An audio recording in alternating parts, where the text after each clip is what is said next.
Movie start होती है। Movie के स्टार्टिंग में हम रेने को देखते हैं जो अभी अभी नींद से बाहर आई हुई होती है।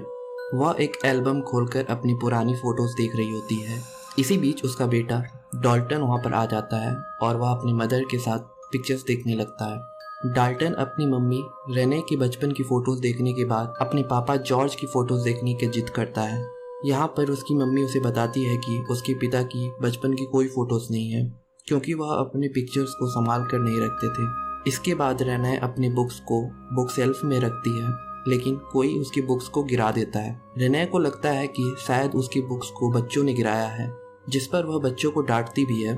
लेकिन असल में उन बुक्स को बच्चों ने नहीं गिराया था, बल्कि किसी एविल पावर ने गिराया था। जॉस के काम पे जाने के बाद रेने सारे घर को साफ करती है और अपनी म्यूजिक की प्रैक्टिस करने लगती है। इसी बीच उसको उसकी छोटी बेटी के रोने की आवाज़ सुनाई देती है। वह दौड़कर अपनी बेटी के पास जाती है और उसे चुप कराने की कोशिश करती है, लेकिन काफ़ी कोशिश करने के बाद भी उसकी बेटी चुप नहीं होती है। रात को डाल्टन जब खेल रहा होता है तब एटिक रूम का दरवाज़ा अपने आप खुल जाता है। डाल्टन उस एटिक में जाता है और वहाँ पर लाइट ना होने के कारण डाल्टन सीढ़ी से गिर जाता है। वहीं पर डाल्टन किसी चीज़ को देखकर चीखना चिल्लाना स्टार्ट कर देता है। उसकी चीख रेने और जोस सुन लेते हैं और वह भागकर डाल्टन के पास जाते हैं। डाल्टन वहाँ पर किस चीज़ से डरा था यह बात उन्हें नहीं बताता है। वह उन्हें सिर्फ यह बताता है कि वह सीढ़ियों से गिर गया था। गिरने की वजह से डाल्टन के सर और पाँव पर मामूली सी चोट लग जाती है। जोस उसे उठाकर रूम में ले जाता है। रेने सुबह से ही अपनी म्यूजिक सीट का बॉक्स ढूंढ रही होती है और वह देखती है कि वह बॉक्स भी एटिक में ही पड़ा हुआ है और वह बॉक्स उसी साइड पर पड़ा हुआ था जिस साइड को देखकर डाल्टन डर गया था। नेक्स्ट मॉर्निंग जब जोस डाल्टन को उठाता है तो वह नहीं उठता, जिसके बाद जोस और एनाई उसको लेकर हॉस्पिटल जाते हैं। वहाँ पर डॉक्टर उन्हें बताता है कि डाल्टन कोमा में चला गया है। लेकिन यहाँ पर अजीब बात यह थी कि डाल्टन के कोमा में जाने का असल रीजन डॉक्टर भी नहीं पता कर पा रहे थे। उसके सारे टेस्ट नॉर्मल आ रहे थे।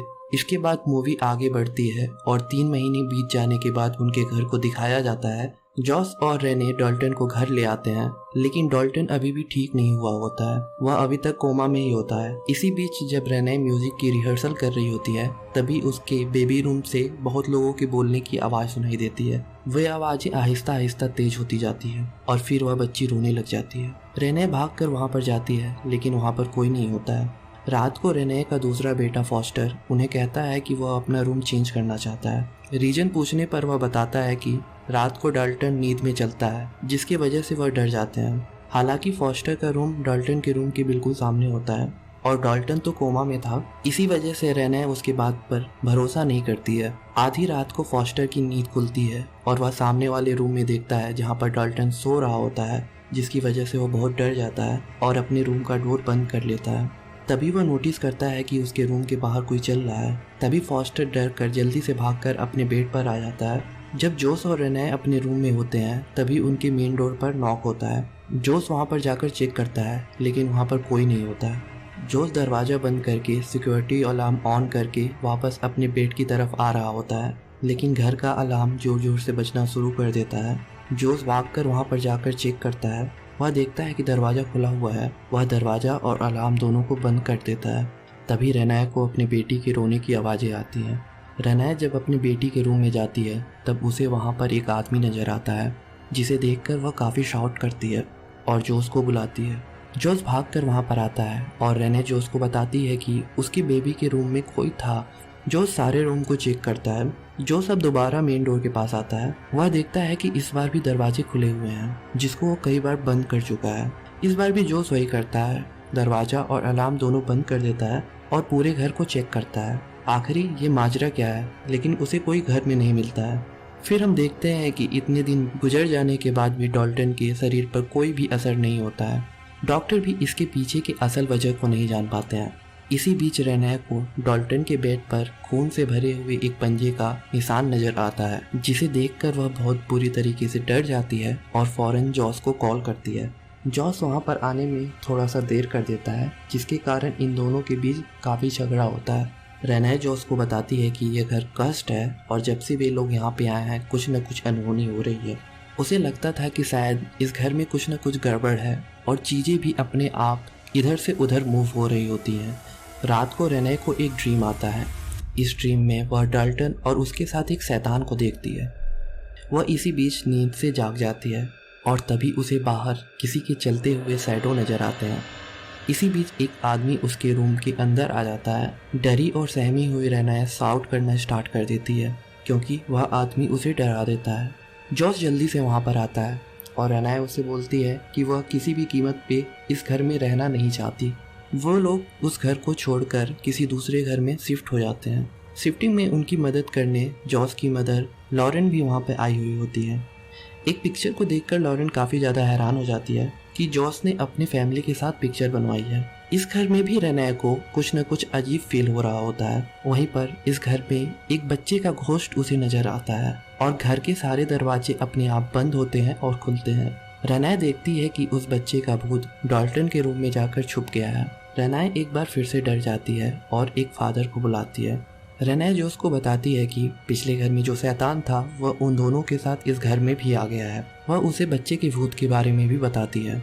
इस पर लॉरेन भी रेने के साथ देती है। जॉस की मदर उसे बताती है कि उसने ख्वाब में एक शैतान को देखा। जब उसने पूछा कि वह वहाँ पर क्यों आया है और क्या चाहता है, तब घोस्ट ने बोला कि उसे डाल्टन चाहिए। इसी बीच वही शैतान लॉरेन को जॉस के पीछे नजर आता है और लॉरेन काफ़ी ज़्यादा डर जाती है। इतने में डाल्टन के रूम से भी आवाज़ें आना शुरू हो जाती हैं। ये लोग भागकर उसके रूम में जाते हैं। वो देखते हैं कि उस रूम का सारा सामान बिखरा हुआ है, जैसे किसी ने उसे इधर उधर फेंका हो। यहाँ तक कि डाल्टन भी नीचे गिरा हुआ होता है। यह देखकर लॉरेन काफ़ी ज़्यादा डर जाती है। वहीं पर लॉरेन पैरानॉर्मल एक्टिविटीज़ की स्पेशलिस्ट एलिस को बुलाती है। एलिस घर आती है। जब वो डाल्टन के रूम में जाती है तो वहाँ पर उसे किसी एविल के प्रेजेंस का एहसास होता है। एलिस को वहाँ पर शैतान नजर आते हैं। इसी के साथ साथ उसे उस शैतान का इरादा भी पता चल जाता है कि वह डाल्टन के लिए ही यहाँ पर आया था। एलिस जॉस और रेने को बताती है कि डाल्टन कोमा में नहीं है, बल्कि उसकी यह हालत एक ऐसी खूबी के कारण हुई है जो हर किसी के पास नहीं होता है। इस खूबी के कारण ही डाल्टन की आत्मा इस दुनिया को छोड़कर कहीं और चली गई है। डाल्टन की आत्मा एक ऐसी दुनिया में जाकर फंस गई है जहाँ पर मरे हुए लोग रहते हैं, यानी डाल्टन की सॉल भूतों की दुनिया में चली गई है।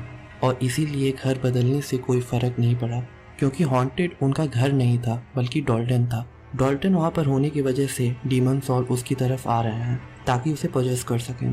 किसी भी इंसान को पोजेस करना शैतानों के लिए इतना आसान नहीं होता और वे काफ़ी दिन से डाल्टन का वेट कर रहे थे। जॉस डाल्टन के पास जाता है और कहता है कि अगर तुम उन्हें सुन सकते हो तो मुझे कुछ हिंट दो।